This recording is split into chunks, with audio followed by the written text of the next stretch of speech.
Hey everyone, and welcome. Today, we are diving into a super practical guide for anyone looking to start an e-commerce business right here in the Netherlands. We're going to break it all down into 5 simple, actionable steps. So, you've got this great idea for an online store, but maybe you're feeling a little overwhelmed. Like, where do you even begin? Trust me, you're not alone. That's exactly why we're here, to give you a clear, straightforward path forward. And don't worry, we are skipping all the boring theory and complex jargon.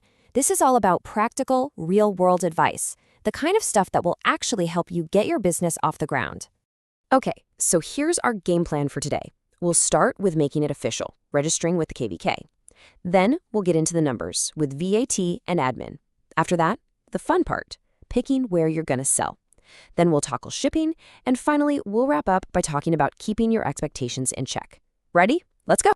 First things first, you've got to make it official. Step 1 is all about registering your business with the Dutch Chamber of Commerce, the KVK.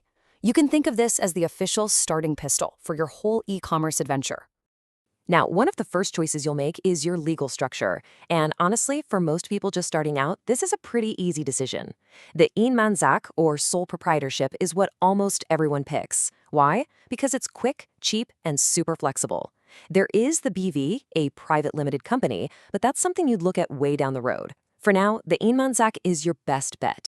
And once you're all registered, you'll get 2 very important numbers in the mail. Your KVK number, which is your business ID, and your BTW number for that. You're going to need these for literally everything, from sending invoices to setting up shop on different platforms. Okay, you're officially a business. Awesome. Let's move on to step 2, building a solid financial foundation.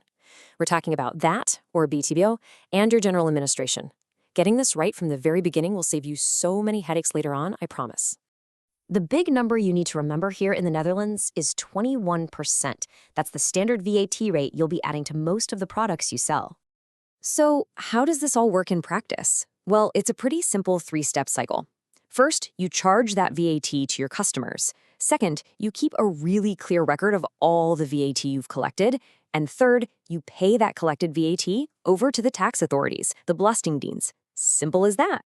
Look, if there's one piece of golden advice here, it's this. Sort this out properly from day one, and you'll thank yourself later. Seriously, setting up a simple spreadsheet or system for your finances right away is one of the smartest moves you can make.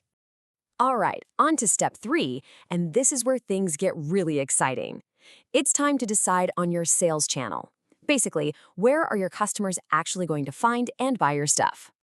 You really have 2 main paths to choose from. On one hand, you can build your very own webshop using a platform like Shopify. This gives you total control over your brand and the customer experience, but it means you have to do all the marketing to get people there. On the other hand, you could sell on a massive marketplace like Bol.com or Amazon. You tap into their huge audience right away, but you give up some control and, yeah, your profit margins will be a bit tighter. It's a classic trade-off. And now for step 4, shipping and logistics. Now, this might not sound like the most glamorous part of the business, but let me tell you, it is absolutely critical. So many beginners underestimate just how important this is. A bad shipping experience can really sink you. So, before you get that very first order, you need to have answers to a few key questions. Who's your shipping carrier going to be? PostNL? DPD? What are you going to charge for shipping? Are you going to offer it for free? And what about returns? Having a super clear and easy returns process is a must for building trust with your customers. So why all the fuss about shipping? Because here's the bottom line. A smooth, fast delivery experience leads to happy customers. And happy customers mean fewer complaints and, most importantly, more repeat business. It really is that simple. And now, our final step. This one is all about mindset. Step 5 is setting realistic expectations. It is so important to understand that e-commerce is not some kind of get-rich-quick scheme. It's a real business. Your journey is probably going to look something like this. First, you'll feel that amazing rush when the first orders start trickling in. Then, reality hits. You're going to make some mistakes. Everyone does. Maybe you'll mess up an order or run out of a product. But that's okay. In fact, it's how you learn. Every mistake gives you a deeper insight into how to run your business better. And if you can adopt one mantra, let it be this one. Consistency is more important than perfection. Don't wait for everything to be absolutely perfect before you launch. Just get started. focus on showing up every day, making small improvements, and learning as you go. That is the real recipe for success. So let's do a super quick recap.